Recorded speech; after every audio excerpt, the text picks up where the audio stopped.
Hi and welcome to part 1 of this course. In the next sections we build the basics and must-knows for the rest of the course, so you shouldn't skip that part here. And now let's have a closer look into the course content. And most important, in the next lecture you will find the download for part 1, so the Jupyter Notebooks and datasets, and you can download them here under resources, and you can download here the zip file part 1 materials that you have to unzip before you can work with it. And then in section 3 I will explain the fundamentals of trading, investing and cryptos, and why we actually should use Binance here for this course and for algorithmic trading for cryptocurrencies.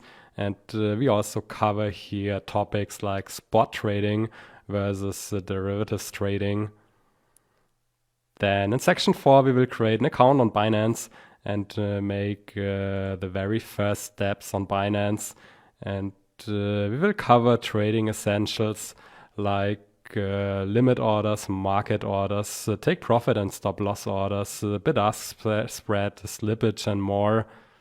And then in section 5 we move on to Python, and first of all I will show you how to install Python and Anaconda, and in the best case this should be a repetition.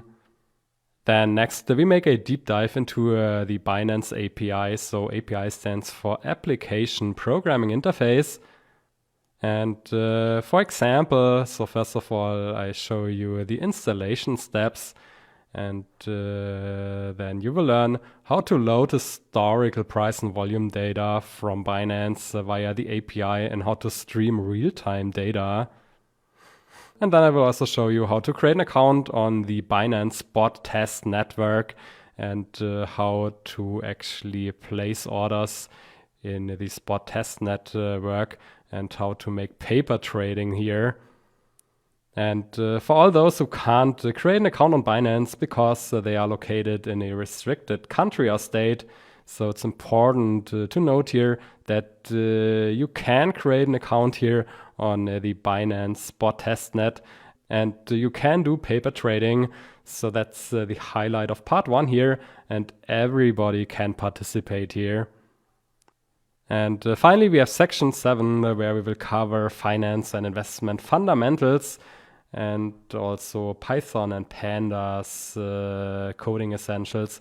And in my view this section alone is a gold nugget, as it gives you the background that you need, and it also highlights all these strange misbeliefs and misconceptions that you can find in many blogs and YouTube videos out there.